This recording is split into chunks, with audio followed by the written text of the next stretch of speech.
Señor presidente, entonces podemos dar comienzo a la ceremonia de posesión del académico Roberto Lleras Pérez, quien ocupará la silla 32. Le solicito que por favor designe la comisión que acompañará al recipiendario al Salón de Actos Públicos. Le permito designar la comisión integrada por los académicos Adelaida Zurdiz y Benjamín Ardila Duarte. Mientras hace su entrada el nuevo recipiendario, quiero destacar la presencia del académico Juan Camilo Restrepo y a su vez desearle muchos éxitos a nombre de esta academia en la importante misión que usted está cumpliendo en estos momentos.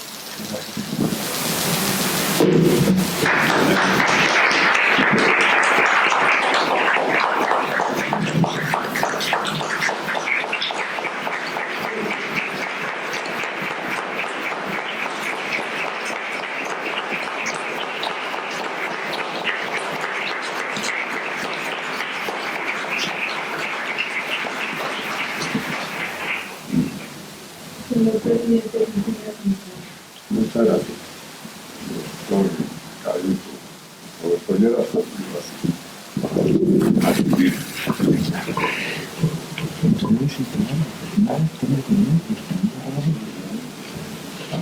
Si quieren permanecer de pie, vamos a hacer el primer punto, toma del juramento al recipiendario.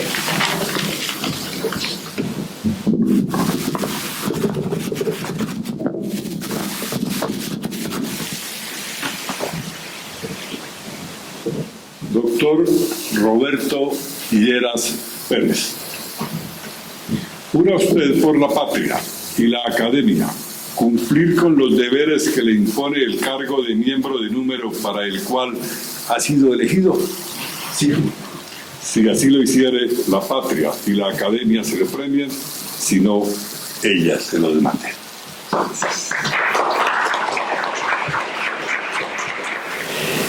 Discurso de orden del recipiendario sobre el tema metalurgia colonial en el Nuevo Reino de Granada, un estudio sociotécnico. Tiene la palabra el académico Roberto Lleras. Señor presidente de la Academia Colombiana de Historia, doctor Eduardo Durán, señores miembros de la mesa directiva, señores académicos de número y correspondientes, querida familia y amigos, señoras, señores.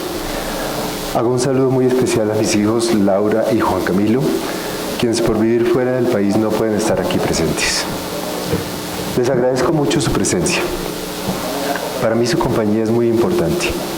Y gracias también a todos los que de una u otra forma han hecho esto posible.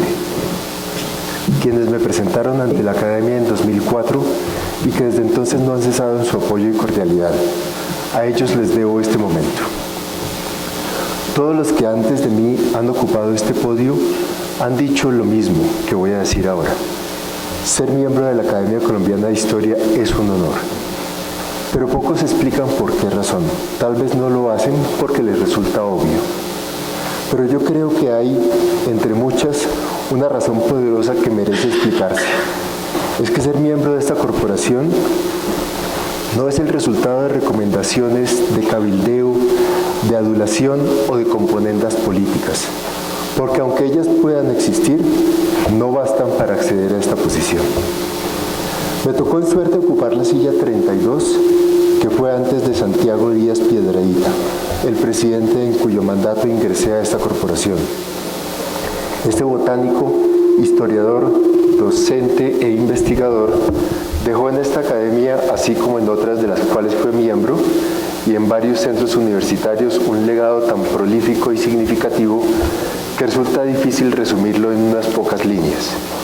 Aún recuerdo su rostro sonriente cuando me escuchaba desde el otro extremo de la mesa pronunciar alguna de mis conferencias en las que yo, como es usual, despellejaba a los intelectuales del siglo XIX, a quienes él conocía, por supuesto, mucho mejor que yo. Antes de Santiago, la silla fue ocupada por Luis Alberto Acuña. A este singular artista, historiador, curioso de todas las cosas, me habría encantado conocerlo. Original como pocos, tuvo el valor de transformar su instrucción academicista en un nuevo arte, vital y enraizado en el pasado origen que tanto apreciaba. Su huella en Colombia es imborrable. Y antes de Luis Alberto, la silla fue de Daniel Arias Argáez, abogado, político y escritor bogotano, presidente de esta academia entre 1935 y 1936. Le precedió Luis Orjuela Zamudio, lingüista y autor de varios libros sobre historia de Zipaquirá. Pero el primero en ocupar la silla, como cofundador de la academia, fue don José Manuel Marroquín Osorio, hijo del presidente del mismo nombre. Este presbítero ocupó la presidencia de la corporación entre 1928 y 1929 y se le recuerda por obras como la biografía de su padre. De alguna manera, en este solemne recinto, siento que estos ilustres antecesores me están vigilando. Lo cierto es que esta presencia que presiento y acojo con cariño me obliga todavía más a mantenerme en el camino del rigor y la calidad académica. No hay otra ruta posible. Vamos a ver cómo me va. ¿Por qué hacer un estudio sobre la metalurgia de la colonia? Lo primero que hay que aclarar es que no se trata solo de registrar unas piezas y unos oficios que pueden ser muy virtuosos. Esto sí hay que hacerlo, pero no es la idea central del estudio. Mi preocupación partió de constatar que la historia de la metalurgia en Colombia está dividida en dos extremos. Por un lado, se tiene un conocimiento bastante profundo de la metalurgia prehispánica, gracias a las investigaciones que hicimos en el Museo del Oro y las que han adelantado otras personas. En el otro extremo están los estudios sobre la metalurgia industrial de fines del siglo XIX y del siglo XX, que personas como Alberto Corradain, Alberto Mayor, Gabriel Poveda y Gabriel Camargo han realizado. Pero lo que se dio en la colonia ha permanecido en gran parte olvidado, salvo por escasos estudios como los de Marta Fajardo sobre orfebrería y platería. Este vacío no permite trazar continuidades, definir rupturas ni entender la lógica histórica de todo el proceso. En segundo lugar, se estudió también la metalurgia colonial porque el trabajo de los metales es un hecho cultural fundamental. Cuando los metales aparecieron en escena, generaron cambios sociales profundos y son aún la base material de la existencia de todas las sociedades, desde la antigüedad hasta la época industrial. La colonia debía ser documentada también en este sentido.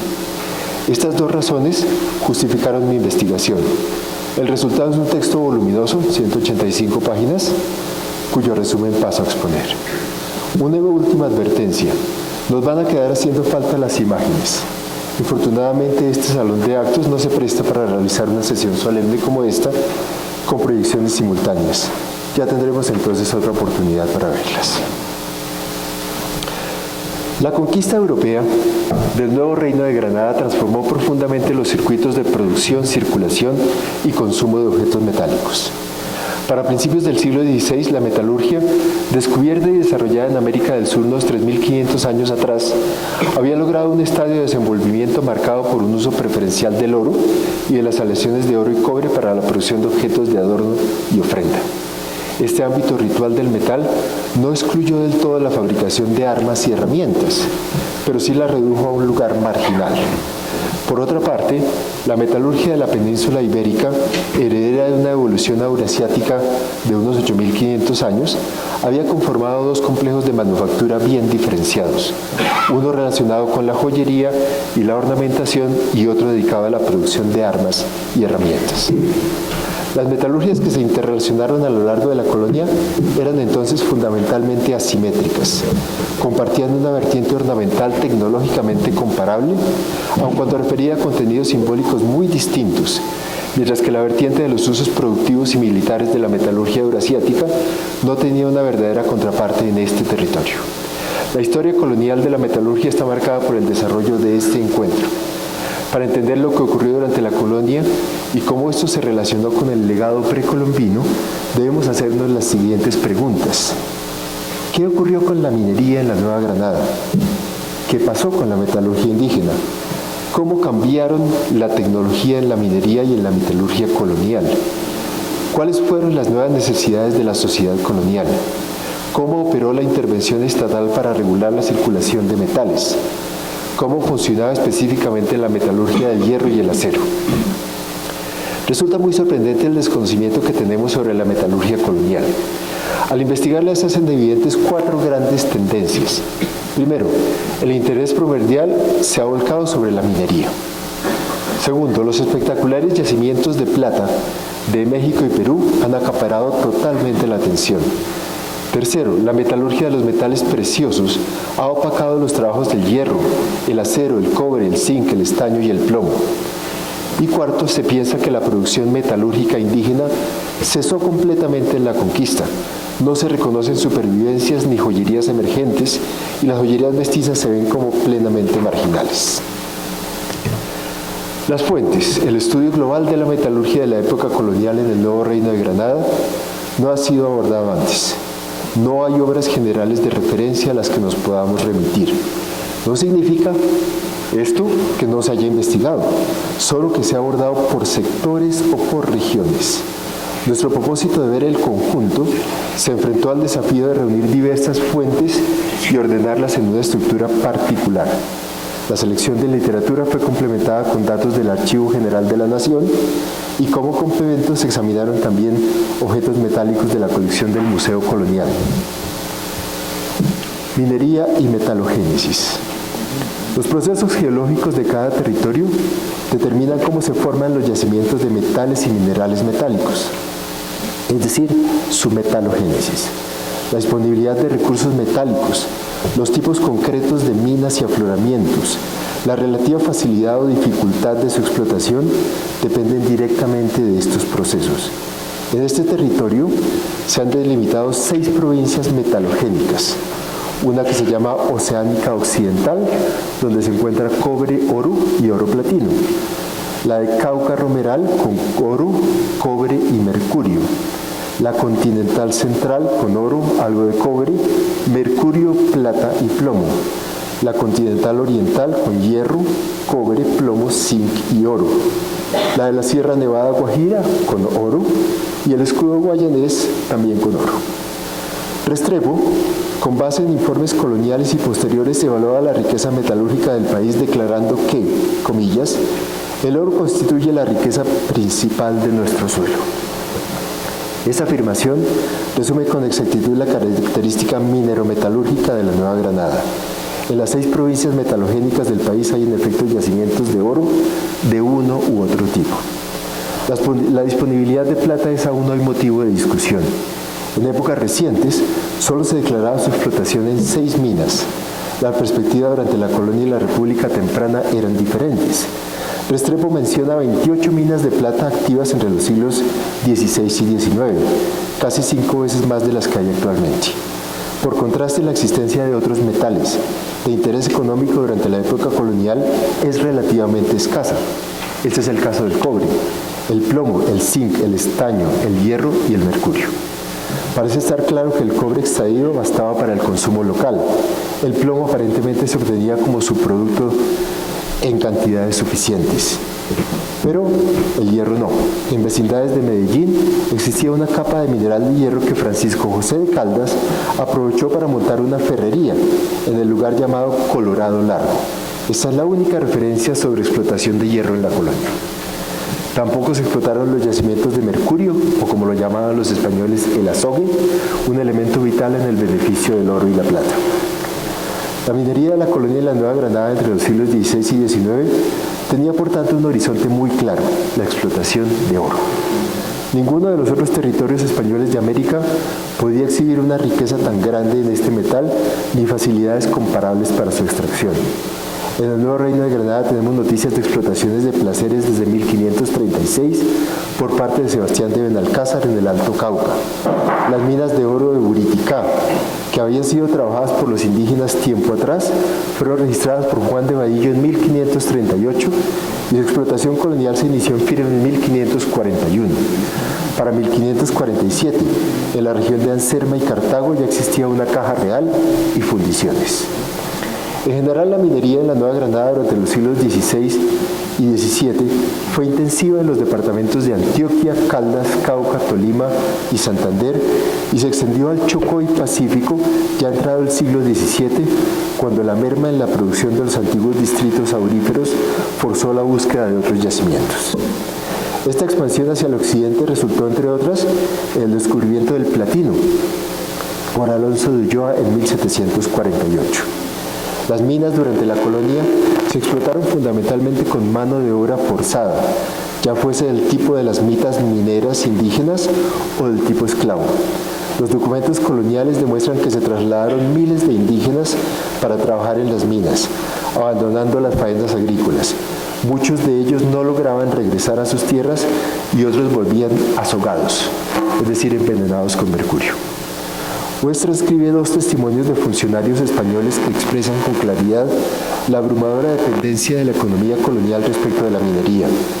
Colmenares cita también un documento colonial en el que un funcionario español, en su informe de gobierno, afirma que son las minas de oro lo único que sostiene al virreinato. La sociedad colonial no parece haber generado a lo largo de 300 años otra fuente de riqueza comparable ni otros centros de consumo y comercio significativos fuera de los mineros. La economía extractivista de la colonia generó un modo de vida particular que tenía diferentes manifestaciones en las regiones y ciudades del nuevo reino. Suárez encontró que en Antioquia los poderosos fundidores que manejaban el oro en bruto de placeres y de vetas combinaron esta actividad con el comercio, la agricultura, la ganadería y el trabajo artesanal. El resultado fue la emergencia de una sociedad jerárquica en la que el oro proporcionaba liquidez y prestigio, servía de base para operaciones de crédito, se heredaba y sostenía el comercio regional. En la provincia de Popayán, Díaz registró otros fenómenos interesantes asociados con la conformación de la sociedad minera colonial. Uno de ellos es el contrabando. El oro estaba generalmente grabado con una tasa del 20%. A esto se sumaban los derechos de fundición, los costos del ensayador y las marcas, lo que hacía muy alta la carga impositiva, hasta un 22%. La consecuencia fue el surgimiento y la extensión del contrabando. El fiscal de la audiencia, Fernando Prado, afirmaba en el siglo XVII que el contrabando de oro alcanzaba hasta un 80%.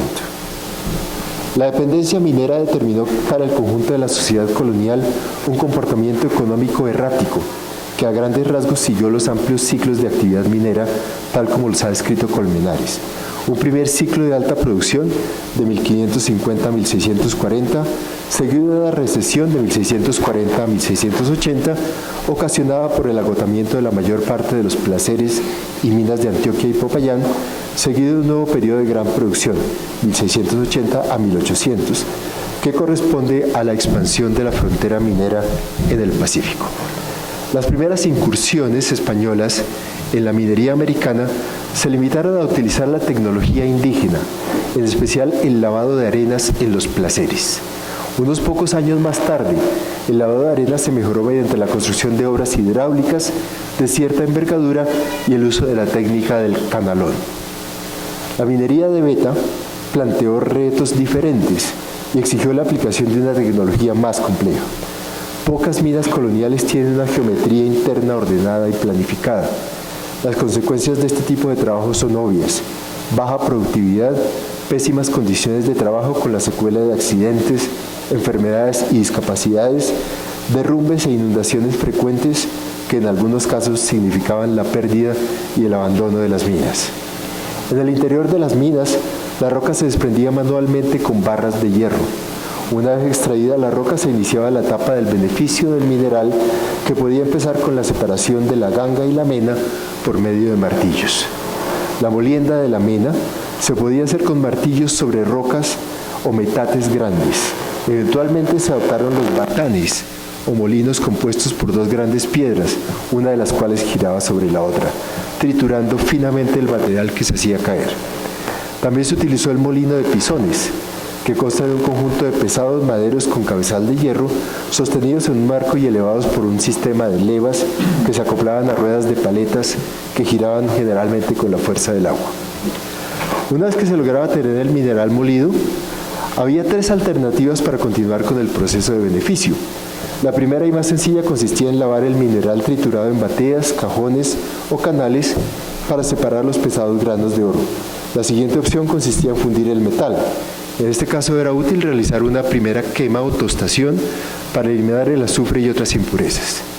El resultante podía entonces ser sometido a fundición en hornos. En el caso del oro, los procedimientos de fundición generalmente daban buenos rendimientos. El caso de la plata es diferente, ya que la fundición resultaba en la pérdida de una porción considerable del metal. Estos problemas dieron lugar, en Nueva España y Perú, al desarrollo de varias técnicas de amalgamación. En general, la amalgamación consiste en la formación de aleaciones de mercurio con otros metales, como plata y oro. La gran afinidad del mercurio por estos logra separarlos del resto del triturado. En Nueva España, el minero Bartolomé de Medina inventó el llamado beneficio de patio. En la década de 1550 y más tarde en México y Potosí se desarrollaron mejoras. En el Nuevo Reino se utilizó el beneficio por amalgamación en las minas de plata de Mariquita, en donde para 1591 se habían construido 7 ingenios de beneficio. Mariquita parece haber tenido algunas características poco frecuentes entre las grandes minas americanas. La geometría subterránea de los socavones era bastante ordenada y los túneles estaban bien soportados con vigas. El factor que más inconvenientes ocasionó fueron las inundaciones. Pese a las innovaciones tecnológicas, las minas de plata de Mariquita padecieron penurias por escasez de mano de obra, hierro para herramientas y azogue, lo que a la postre frustró los intentos de establecer una explotación duradera de gran escala. Con los procedimientos de beneficio terminaba la etapa de la extracción y beneficio de los metales y se obtenían barras y lingotes. Las de oro y plata eran sometidas a ensayo por parte de personas autorizadas por el gobierno colonial. Si se trataba de cobre, plomo, zinc o estaño, las barras entraban en los circuitos de comercio donde continuaba la cadena productiva metalúrgica. La metalurgia del oro y la plata. Hasta ahora en los estudios sobre metalurgia prehispánica se hace un corte abrupto al llegar a la conquista. Se asume implícitamente que la presencia europea determinó el fin de esta industria y que prácticamente nada sobrevivió en el periodo colonial. Aunque esto es cierto en gran parte, no es lo que ocurrió en todo el territorio ni todo el tiempo. La afirmación general oculta muchos fenómenos de resistencia, supervivencia, mestizaje, emergencia e innovación que configuran un panorama rico y variado. El primer efecto adverso que trajo la conquista sobre la metalurgia aborigen fue la sustracción de la materia prima. El oro con el cual estaban hechas o se iban a hacer las piezas desapareció casi completamente. Los volúmenes incautados y puntualmente registrados por los escribanos en los diversos episodios de saqueo son gigantescos.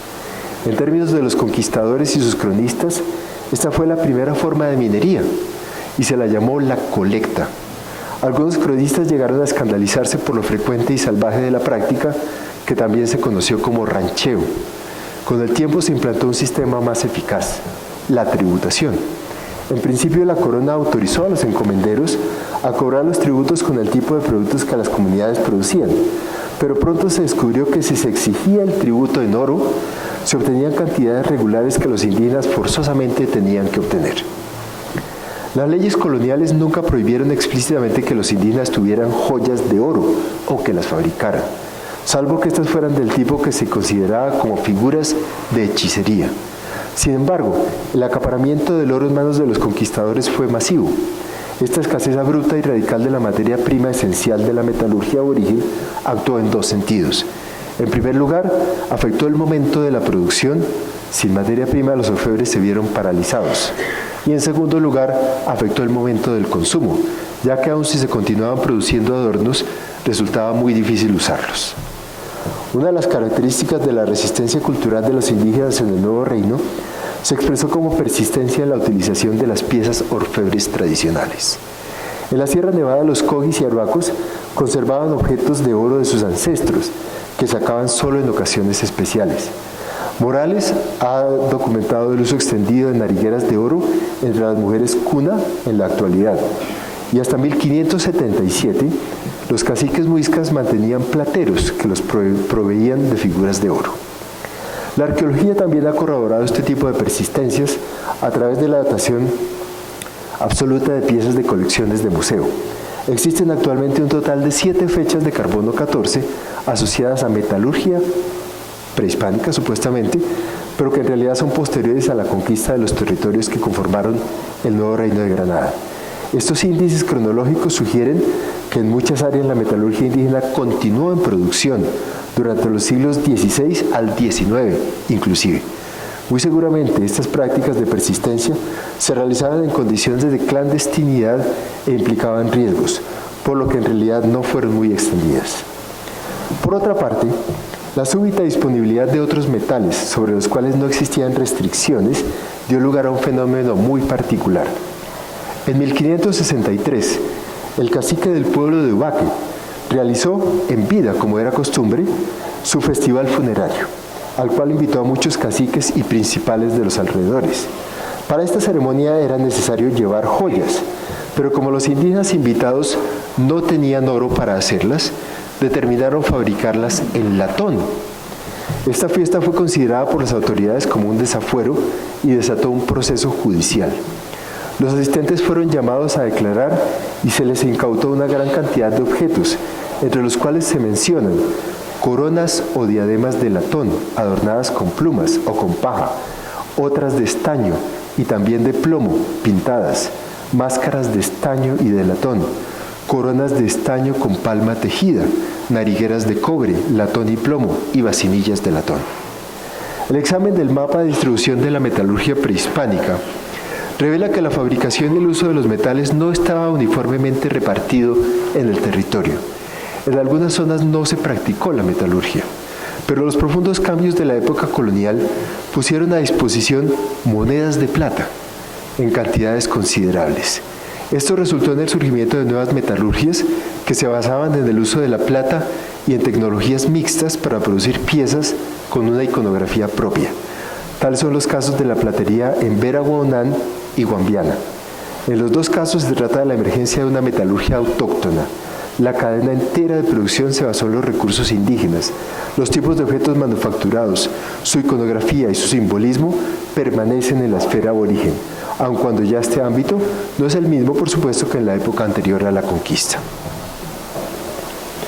En algunos sitios del Nuevo Reino confluyeron aristocracias locales con poder adquisitivo, con oro abundante y con operarios con conocimientos de joyería.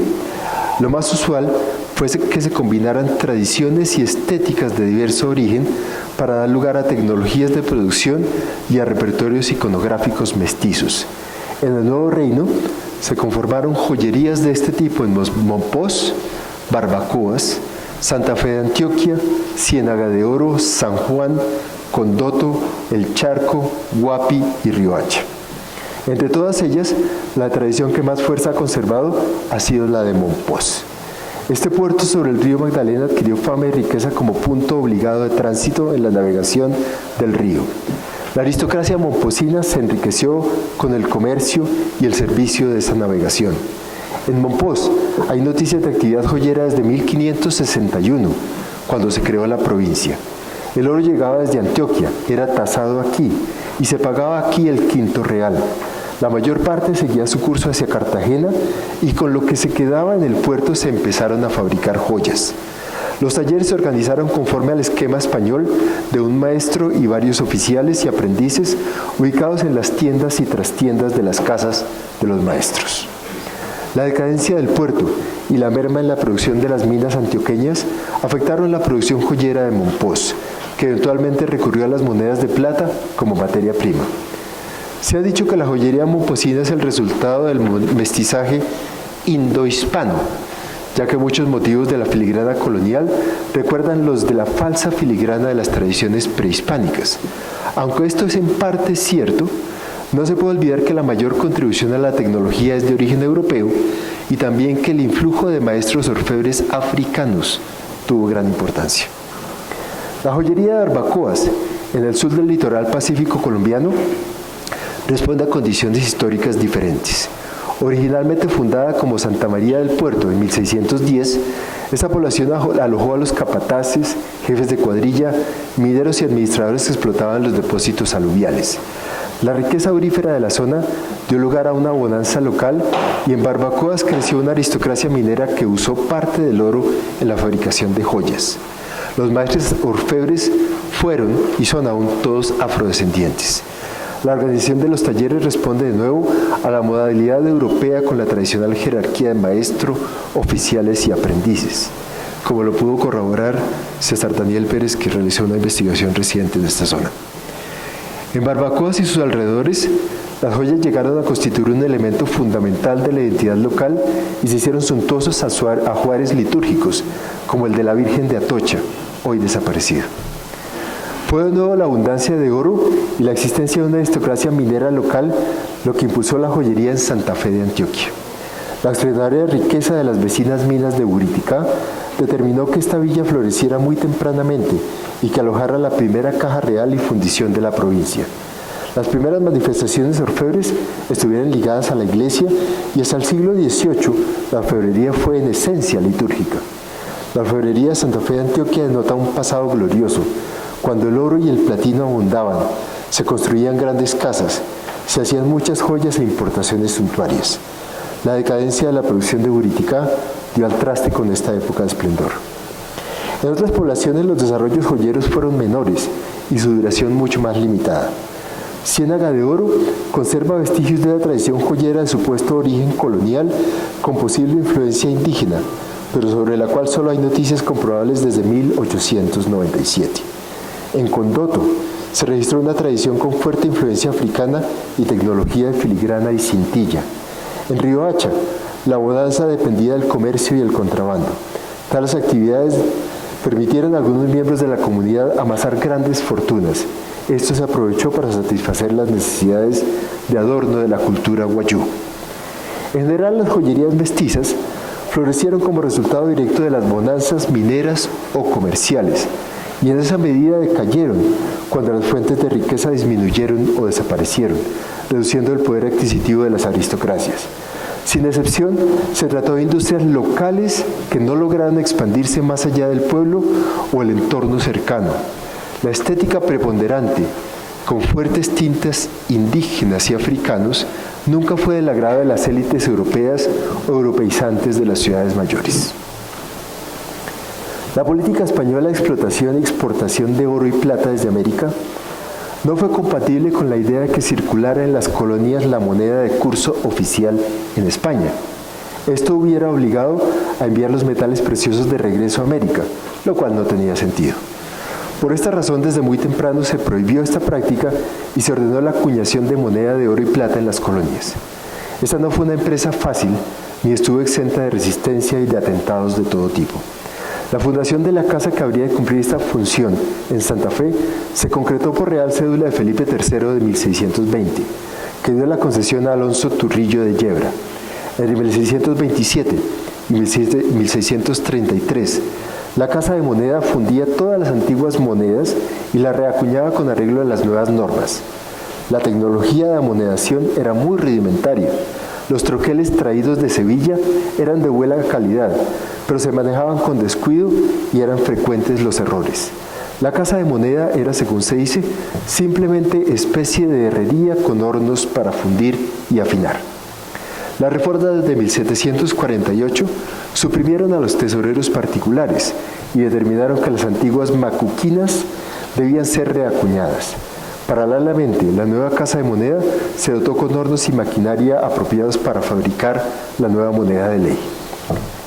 La falsificación probablemente existió a todo lo largo de la colonia, pese a que se consideraba un delito grave y se castigaba acorde. Hacia 1778 se descubrieron monedas falsas hechas de cobre dorado por algunos batiojas, plateros. Esto llevó a legislar sobre la ley del oro y la plata para evitar los fraudes cometidos por los plateros. A partir de 1810 hubo serios problemas de suministro de oro y plata, lo que resultó en acuñaciones provisionales en cobre. Piedad Bonet realizó un estudio sobre la organización, realizando estudios sobre la organización administrativa de la Casa de Moneda de Santa Fe y sus relaciones con la corona en los periodos de 1620 a 1753 y de 1753 a 1816. Esto le permitió comprobar que los tesoreros particulares del primer periodo alcanzaron prestigio y acumularon riquezas gracias a su cargo, el cual se alcanzaba inicialmente por cédula real, pero luego fue comprado o asignado dentro de un sistema de nepotismo. La amonedación fue, pues, un proceso precario en el nuevo reino, pese a la conciencia que existía sobre la importancia de amonedar el oro en lugar de exportarlo en barras. Como lo indican los estudios citados, la estructura de la sociedad colonial consistía en sí misma un gran obstáculo para el desarrollo de una actividad fabril moderna. La manipulación de los cargos, la búsqueda de fortuna y prestigio personal y la indiferencia frente a la tecnología se antepusieron a la implementación de formas eficientes y cualificadas de producción. El tráfico de joyas desde y hacia América fue un asunto relativamente complejo. Así lo plantea Arbeteta, quien trae a colación los pecios en los que se han descubierto joyas manufacturadas en América que iban rumbo a España. También se menciona la evidencia de abundantes piezas de oro hechas en China, Tailandia y otros países asiáticos que llegaban a América por la vía de Manila. Y por supuesto sabemos de la importación de joyas de los talleres españoles a América, lo que termina de configurar un verdadero comercio triangular de joyería de la época colonial. Esto incentivó en el ámbito doméstico un proceso de atesoramiento. Los particulares acumularon en gran medida ornamentos de oro y plata que constituían un capital real y simbólico a la vez, que servía para ostentar y para heredar. Este mercado, aunado a las necesidades del culto, fue suficientemente grande para sostener una platería de oro y plata, influida por la platería hispana, pero sin duda original en sus técnicas e iconografía. Los plateros y orfebres se organizaron en todas las ciudades del Nuevo Reino conforme al sistema de gremios. Esta institución se afianzó en las colonias americanas para agrupar a todos los artesanos que practicasen un mismo oficio, siempre que hubiese un número suficiente de ellos. La figura principal de esta estructura era el maestro de taller, que usualmente era el dueño del mismo. El maestro era quien manejaba el taller en todo el sentido de la palabra, recibía los encargos, establecía los precios de los trabajos, adquiría los materiales, distribuía las labores, vigilaba su cumplimiento y la calidad de los productos, entregaba y cobraba. Pero además de ello, la costumbre y la ley le otorgaban otras facultades sobre sus trabajadores. Estos se dividían en dos categorías básicas: aprendices y oficiales. Los aprendices eran muchachos, usualmente muy jóvenes, de familias pobres y en ocasiones huérfanos, que se entregaban a los maestros de los talleres para que aprendiesen el oficio. El periodo de aprendizaje variaba de gremio a gremio y según la época de las disposiciones gubernamentales. Durante el periodo de aprendizaje, los aspirantes trabajaban únicamente en beneficio del maestro, realizando labores del oficio y servicios personales en general. Algunos conciertos, estos los contratos, especificaban un pago. En otros se detallaba lo que se debía entregar al aprendiz al terminar su periodo. En los casos más generosos, el maestro le daba al muchacho un vestido completo y una caja con las herramientas del oficio. Al terminar el aprendizaje, se podía llevar a cabo un examen conducido por el maestro o por varios maestros, que de aprobarse le confería al aprendiz la categoría de oficial. En esta nueva condición, ya se tenía derecho a un jornal, se estaba exento de las labores domésticas y se adquiría algo más de libertad. Los oficiales podían permanecer en esta condición muchos años, ya que la siguiente escala en la jerarquía, la de maestro, no era fácilmente accesible. La organización ideal, en la cual cada oficio se agrupaba en torno a su gremio, no siempre se pudo cumplir por la escasez de artesanos. El reglamento para los gremios de la plebe de 1789 dice que en el gremio de plateros se entienden batihojas de oro y plata, lapidarios y relojeros, por cuanto estos últimos oficios no pueden por ahora formar gremio, e igualmente se agrupan el de herreros, los herradores, los que trabajan lata, plomo, cobre y demás materiales anexos. De las morales intenciones de las instrucciones y reglamentos a la realidad parece haber existido una gran diferencia. Los maestros conformaban una suerte de aristocracia hereditaria que bloqueaba el ascenso de los aprendices y oficiales a los cuales explotaba. Pero no siempre tuvo la corona las mismas preocupaciones respecto a los gremios. Con los Borbones y sus reformas llegaron al manejo de la economía colonial nuevos funcionarios. Uno de ellos, el ministro Pedro de Campomanes, se oponía fervientemente a los gremios. No obstante, los esfuerzos por reformar el arcaico aparato gremial no lograron tener éxito. La Iglesia, sectores de la burocracia y los mismos gremios se opusieron a cualquier reforma de fondo. Los pocos cambios que se hicieron tocaron solo los aspectos morales y fueron en realidad una profundización del carácter atávico y cerrado de los gremios. Los datos disponibles indican que el taller artesanal formaba parte del complejo de la residencia del maestro. Sobre la calle se abría la tienda, en donde se tenían piezas ya hechas, se recibían encargos y materia prima y se hacían los negocios. Detrás estaba la trastienda, en donde operaban los artesanos. Las tareas más complejas de vaciado se hacían en hornos y forjas ubicadas en los patios traseros de la casa, donde también se guardaba el carbón. Contiguos a los espacios de trabajo estaban los alojamientos de aprendices y oficiales, la residencia privada del maestro y la familia ocupaba el resto de la casa. La intensa actividad religiosa de la colonia mantuvo la actividad de los talleres de plateres y orfebres y permitió que a partir de los cánones españoles se desarrollaran rasgos de estilo e iconografía que le dieron a esta joyería una personalidad propia muy marcada. La dotación de una iglesia importante comprendía un gran número de piezas y consecuentemente un encargo grande que podía ocupar a varios talleres por un buen tiempo. En el campo civil se hicieron joyas para hombres y mujeres. Las joyas masculinas incluyeron bastones, hebillas, botones, cajas de polvos y empuñaduras. Las mujeres se encargaban hebillas, zarcillos, pendientes, pulseras, cadenas, brazaletes, gargantillas, pasadores, cajitas, cruces y anillos. El oficio de los plateros se vio seriamente afectado por la independencia y los grandes cambios que sufrió la sociedad colonial, incluyendo la reducción de la capacidad económica de la Iglesia y de algunos sectores de la aristocracia. La metalurgia de los metales útiles. El hierro se importaba, oficialmente desde España y también se contrabandeaba, probablemente desde Inglaterra y otros países de Europa. El virrey Eslava, en su defensa del gobierno, menciona la incautación en Pamplona de un contrabando de quintales de fierro. Era un material caro y escaso. En 1801, un grupo de hacendados vecinos de Quito pidió a la Real Audiencia que con carácter urgente se les suministraran 4.000 libras de hilo de hierro y advirtieron del gran daño que resultaría a las haciendas de no conseguirlo. Se mandó a averiguar en Santa Fe, en las tiendas y con los comerciantes, y solo se consiguieron 30 libras en una y 20 libras en la otra, además a muy alto precio.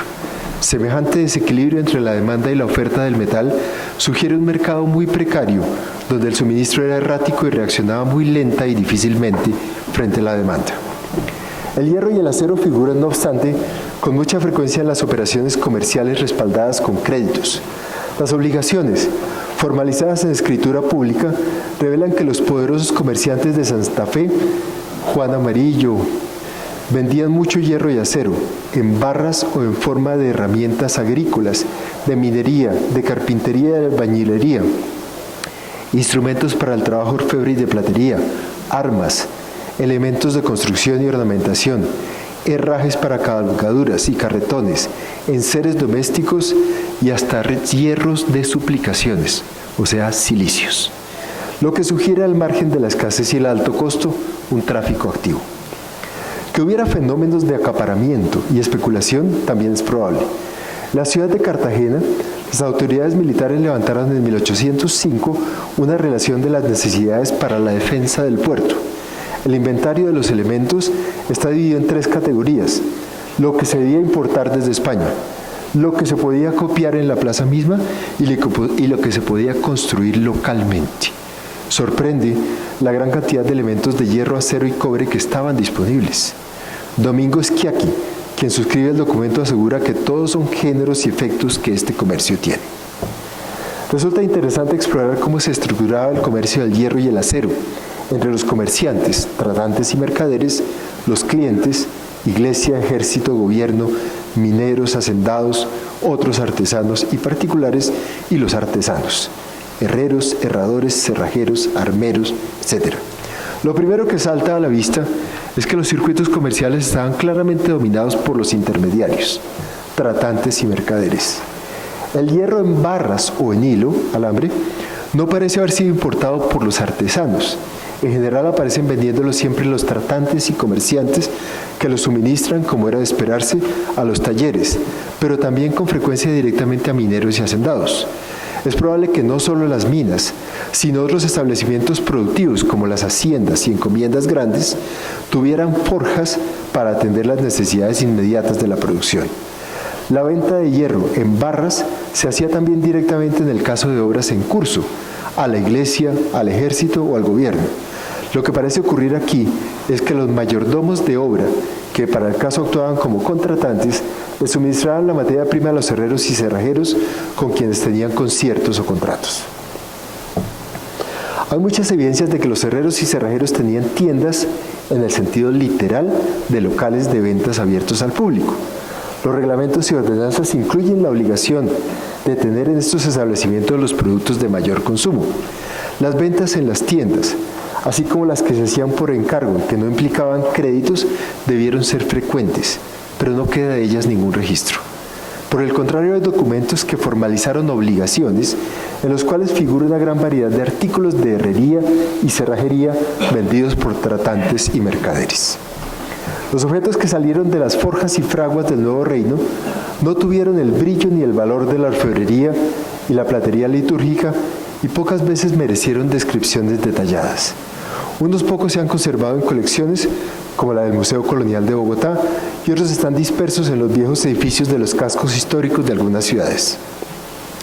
De los demás artículos que se produjeron, solo nos queda la mención de su tipo general.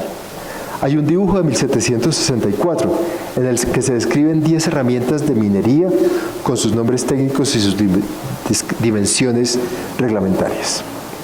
Aparte de las herramientas de laboreo de minas, podemos clasificar los objetos metálicos producidos por todos los artesanos que trabajaban metales únicos en las siguientes grandes categorías: armas, herramientas y utensilios de trabajo, herramientas para albañiles y aserradores, herramientas para carpinteros, toneleros y torneros, herramientas para herreros y armeros, herramientas para plateros y orfebres, utensilios domésticos, aperos para cabalgaduras, elementos de construcción y seguridad, objetos especiales como balanzas y pesas, cadenas, campanas, cruces, grúas, herrajes para carretón y carreta, instrumentos de prisión y tortura y planchas para estampado. La unión mecánica por medio de remaches fue también muy popular. Se usaron remaches que aparentemente tienen la misma composición de las piezas ensambladas. El remachado debió ejecutarse en caliente. Las cabezas de los remaches fueron generalmente muy bien pulidas, presumiblemente con limas. Hay algunas piezas o componentes de piezas mayores que indudablemente fueron fundidos o vaciados. La fundición se llevó a cabo en moldes de arena mezclada con arcilla. En estos casos era necesario que la fragua alcanzara temperaturas más altas. Alternativamente pudieron usarse los hornos castellanos de chimenea corta, conocidos en España desde el siglo XI. El trabajo de la mayoría de piezas de cobre se realizó por martillado en frío. En este caso, las barras o lingotes de cobre se martillaban hasta alcanzar el grosor deseado, alternando fases de martillado con recocido para permitir la recristalización del metal. Las pailas y calderas, que eran tan populares, se hicieron por este método. Componentes como las asas y patas se fabricaban independientemente vaciándolas en moldes. Luego se adherían a la pieza mayor mediante remaches. Las campanas demandaban procesos de vaciado mucho más complejos. Aun cuando hay campanas de cobre, la aleación preferida por el tipo de timbre sonoro producido fue siempre el bronce. La dinámica social de la herrería en el Nuevo Reino de Granada no fue muy intensa. No solo porque había pocos herreros y cerrajeros, sino porque los que había estaban mucho más dispersos a todo lo largo y ancho del territorio, particularmente en los campamentos mineros. Los documentos consultados dejan ver que existía en la ciudad de Santa Fe un gremio de herreros al cual pertenecían también los herradores y al que se quiso unir a los artesanos que trabajaban lata, plomo y cobre, porque estos últimos eran muy pocos para formar gremio aparte.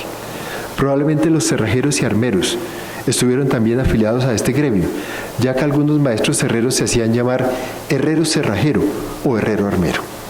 Dentro de este marco general se presentaron, por supuesto, particularidades locales muy importantes. En la ciudad de Cartagena había una inusual disponibilidad de artículos de herrería. Esto está ligado con el hecho de que esta plaza fuerte de la corona en el Caribe, la herrería y la cerrajería eran de los oficios que mayor reconocimiento tenían. En este contexto, fue posible para un personaje, el herrero cerrajero Pedro Romero, alcanzar una posición de preeminencia y tener gran influencia sobre los artesanos. Aún en este ambiente particularmente favorable, los gremios de artesanos en Cartagena tuvieron un desarrollo precario. Los nombramientos de maestros y veedores fueron realizados por el cabildo de la ciudad y no por los herreros mismos. Y para los cargos más importantes se traían personas de España, a veces con todo su equipo de ayudantes.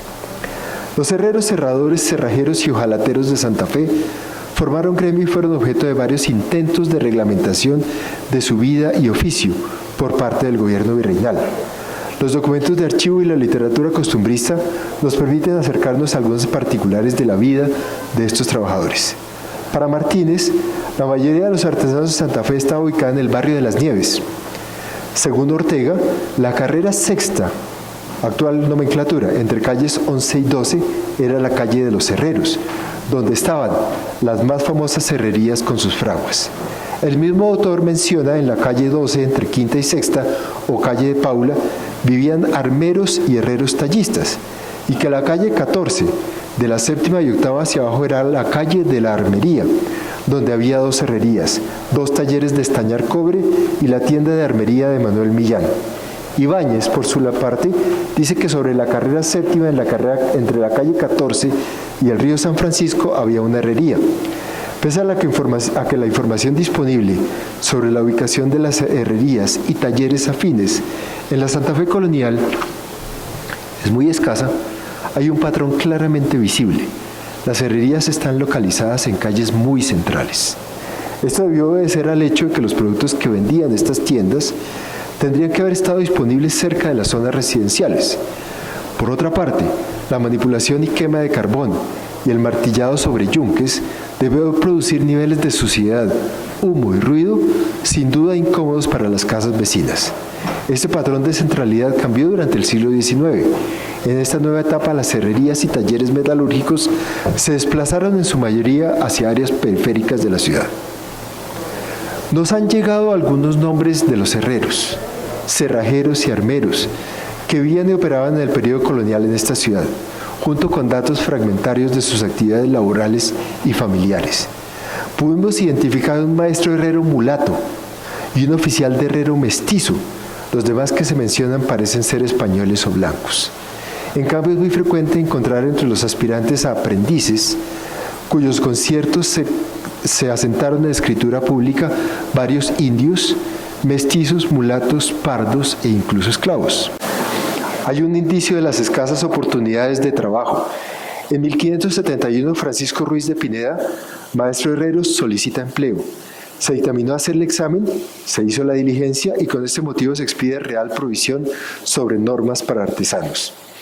En Santa Fe, donde no existía una demanda de artículos de herrería como la que describe Solano para Cartagena, la clave del éxito parece haber sido la habilidad para establecer conexiones con la iglesia, el ejército o el gobierno. El mercado remanente estaba en manos de los mercaderes y tratantes que se encargaban de llevar las mercancías a las minas y haciendas. No obstante la precariedad de esta situación, los herreros y cerrajeros aparecen con frecuencia en el mundo comercial de Santa Fe en documentos de crédito, como deudores y excepcionalmente como acreedores, en cobranzas, poderes, donaciones, compras, ventas y arrendamientos de casas, caballos, tierras, tiendas y esclavos, conciertos de enseñanza y de trabajo conjunto. Los herreros y cerrajeros no compran solo hierro y acero, lo que es obvio, sino también compran vino, aceite, almendras, borceguíes, ropa, telas, esclavas negras, papel, dagas, pesos para pesar oro, herraduras y clavos de lar.